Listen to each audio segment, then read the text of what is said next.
Pemirsa, Anda kembali di Lintas 9 Utama. Tentunya saya ingin kembali ke lagi Pak Wali Kota. Tadi kita sempat terputus selama kemudian terbentuknya Badan Penanaman Modal dan Pelayanan Perizinan Terpadu ini.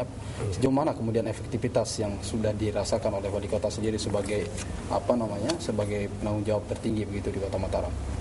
BPM P2T secara kelembagaan sebagai organisasi tentu sudah efektif. Ya. Artinya melaksanakan fungsi-fungsi itu. Tetapi memang ya saya sih harus menyampaikan, saya sampai tidak sesuatu itu tidak bisa serta merta gitu ya. Masih ada transisi ya. Masih ada transisi. Ini itu yang saya katakan juga menjadi tugas berat kan tentang mindset dari aparatur ya. Ini yang terjadi, tetapi saya berkeyakinan insya Allah semua itu akan bisa berjalan. Ya. Jadi sekarang sudah bisa jalan ya. Hanya saya harus melakukan pengawalan, pengawasan. Apakah BPMP 2T apa kendala yang dihadapi sekarang ya.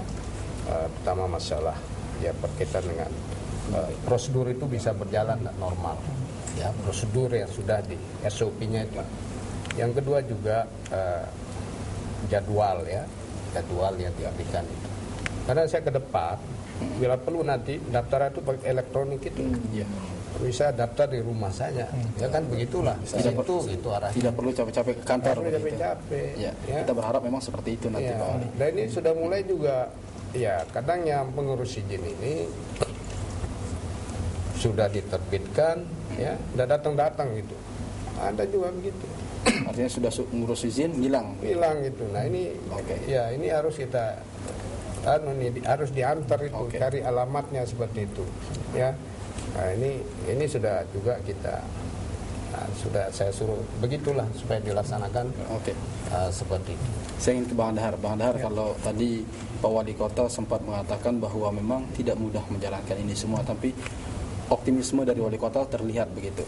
Ini masih dalam masa transisi. Lalu bagaimana kemudian Ombudsman melihat transisi dari Badan Pelayanan Perizinan yang kemudian dibentuk oleh Wali Kota itu sendiri?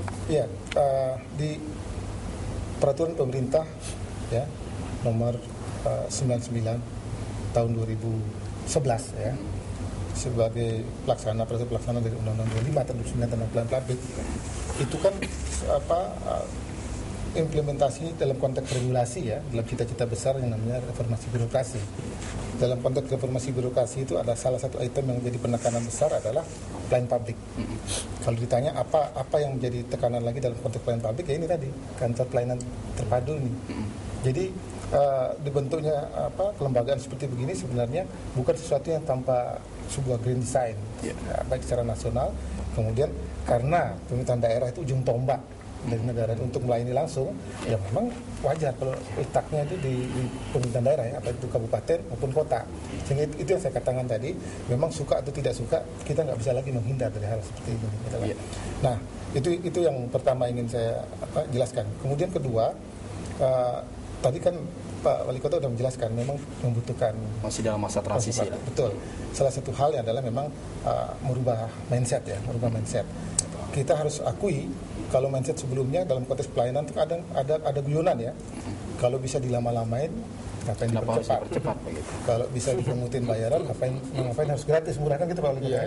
Nah, merubah mindset ini bukan sesuatu yang memang saya harus akui bukan sesuatu yang mudah. Tapi kita sekali lagi nggak punya pilihan lain. Harus memotong mata rantai. Harus terus memotong mata rantai gitu lah. Kita bayangkan saja baru-baru ini tahun 2014, kalau saya lupa Kepresnya ya, tapi Presiden mengeluarkan keputusan Presiden yang dalam konteks mewajibkan dalam setiap dalam satuan pelayanan pada masyarakat ya, itu membuka yang namanya des pengaduan. Des pengaduan. Ini artinya apa? Inilah yang harus dibuka yang untuk nantinya bisa membantu kepala daerah termasuk Pak Wali Kota. Ketika misalnya ya tentu saja mungkin Pak Wali juga mungkin ada keterbatasan dalam mengawasi ya, tapi dengan dibantu dengan dibuka ini akan terbuka semua. Seperti apa misalnya? Artinya di samping memang kinerja daripada Badan Pelayanan Perizinan, di samping itu juga ada des pelayanan begitu untuk lebih memaksimalkan badan ini begitu. Nah, ini memang satu mata rantai yang nggak boleh terputus, Karena apa? sekarang pasar bebas ASEAN misalnya ya, kita ASEAN lihat Economic Community. kita bukan hal yang aneh, misalnya satu kota di negara ASEAN nanti ya, itu berhubungan langsung dengan Kota Mataram. Ya. Suka atau tidak suka, Kota Mataram memang harus siap untuk itu gitu lah ya.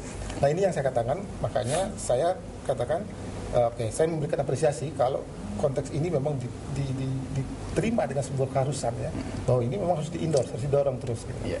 Nah saran saya kepada masyarakat memang nggak jemu-jemu untuk mengawasi ini gitu lah, termasuk kami ya, karena dengan cara mengawasi saya kira itu juga salah satu entry point untuk terus menerus memperbaiki ini. Itu tadi kan Pak Wali sudah mengakui bahwa ini nggak mudah.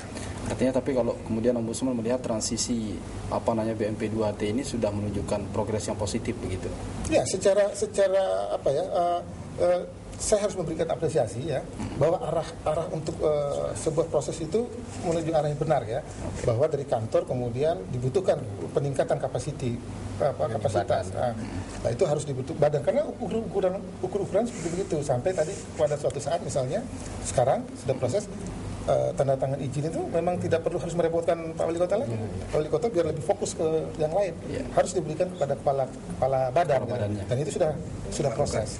Bahwa memang ini masih menimbulkan kira-kira riak-riak di beberapa tempat. Saya kira itu proses ya. Yang wajar. Proses yang wajar.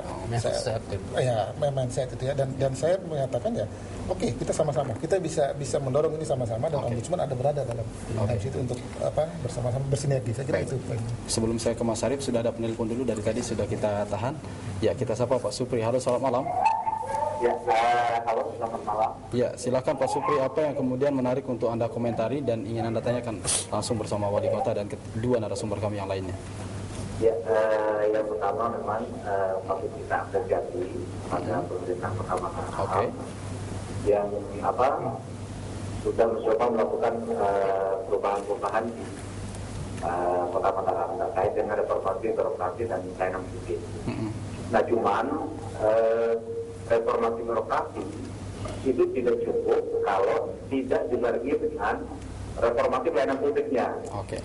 Nah, lah, misalkan di bagian perizinan itu sudah meningkatkan status dari kantor jadi badan dan sebagainya. Nah, lalu kemudian terjadi perubahan-perubahan di struktur di internal organisasi. Nah, namun kalau tidak dibarengi dengan reformasi pelayanan publiknya itu maka akan kopong juga kalau menurut saya. Nah, terkait dengan pelayanan publik, apa hal yang terpenting kalau menurut saya? Nah, yang pertama, apa yang disampaikan oleh Pak Adhar tadi, cover oriented, yaitu terkait dengan tata kelola pengadilan. Nah, namun selain tata kelola pengadilan, yang penting disiapkan, yang paling prinsip menurut saya adalah soal standar pelayanan. Nah, standar pelayanan itu ada satu-satunya jaminan bagi pengguna layanan agar hak-hak dan kewajiban dia itu betul-betul terjamin. Misalkan soal waktu dan sebagainya. Lalu kemudian selain standar pelayanan, nah mungkin juga penting ditekankan soal prosedur. Nah, namun soal prosedur kayak tadi Bung Syarif itu sudah menyampaikan memang akan ada perbaikan di level itu. Nah, cuman saya belum mendengar baik dari Bung Syarif dan Pak Wali soal penyediaan pada pelayanan, maklumat pelayanan, teks pengaduan dan sebagainya. Baik, terima kasih Pak Supri atas atensi Anda. Terima kasih. Ya baik, saya ingin ke Mas Syarif. Seperti dikatakan oleh Pak Adhar tadi memang tapi kita sapa, sudah ada penelpon lagi di belakang Pak Syarif. Kita sapa dulu Pak Suratman. Halo, selamat malam Pak Suratman. Selamat malam. Ya, assalamualaikum warahmatullahi wabarakatuh. Waalaikumsalam warahmatullahi wabarakatuh. Silakan Pak Suratman. Ya, pertama-tama saya mengapresiasi sekali terobosan yang telah dilakukan pemerintah Kota Mataram di dalam meningkatkan kualitas pelayanan publik di Kota Mataram. Mana dengan untuk meningkatkan efisiensi dan efektivitas di Kota Mataram. Saya ingin menyampaikan karena saya telah keluarga Mataram yang selalu pelayanan perizinan, terutama di dalam izin angkutan Pak Wali Kota. Jadi selama ini pelayanan yang diberikan kepada kami di Kota Mataram oleh Dinas Perhubungan itu sangat positif dan baik Pak Wali Kota. Bahkan itu cepat dan efektif dan mempunyai kepastian hukum yang dapat dipertanggungjawabkan. Di samping menerapkan sistem yang cepat, mudah, transparan dan pasti dapat terjangkau. Baik, terima kasih Pak Suratman atas komentar Anda. Ya, baik, saya ingin ke Mas Arif. Mas Arif, kalau tadi dikatakan bahwa memang ini 2 penelpon dari Kota Mataram, berarti ini atensi dari masyarakat Kota Mataram terkait dengan dialog kita ini cukup besar begitu. Kalau tadi penelpon pertama mengatakan bahwa memang BMP 2T ini menyambut baik, menyambut positif begitu, tapi seperti yang dikatakan oleh Bang Adhar tadi, memang harus ada desk pelayanan. Apakah Anda sebagai tim reformasi birokrasi mendorong untuk ke arah sana juga, atau seperti apa juga, apa yang kemudian ingin didorong setelah terbentuknya badan ini begitu? Ya, pertama kita mulai dari badannya ya. Kami akan mendorong sesuai dengan perda yang dikeluarkan oleh pemerintah kita, itu ada SPM dan SPM dan SOP-nya. Nah, kita kan masih melakukan asesmen terhadap SPM dan SOP-nya itu, apakah memang dia partisipatif tidak, berkesesuaian tidak dengan masyarakat. Karena kalau saya pinjam bahasanya Bang Adhar itu, bahwa pelayanan kita itu harus berubah, tidak lagi customer service tapi kepada berbasis warga. Bahwa ada hak warga yang harus diberikan oleh badan ini. Makanya kita akan fokus pada 2 hal tadi. DES itu sebenarnya harus wajib ada. Kalau saya lupa, tapi di keputusan Menteri Dalam Negeri itu harus ada. Ketika kita berbicara badan pelayanan terpadu, maka harus ada unit pengaduannya. Harus ada DES pelayanan. Harus ada DES pelayanan. Itu yang, tapi kita pelan-pelan. Tidak bisa juga tadi kita bicara dengan sistem birokrasi yang luar biasa di kota, yang begitu banyak, juga ada sekitar lebih daripada 35 izin yang harus dikelola oleh badan ini. Itu pelan-pelan. Mana yang memang menjadi prioritas sehingga warga Kota Mataram merasa bahwa nyaman, tapi juga murah, tapi juga cepat. Nah, itu yang kita akan lakukan secara bertahap selama 10 bulan ke depan. Saya ingin ke Pak Wali. Pak Wali, tadi 2 warga Anda atau masyarakat di Kota Mataram mengapresiasi langkah yang kemudian dilakukan oleh pemerintah Kota Mataram.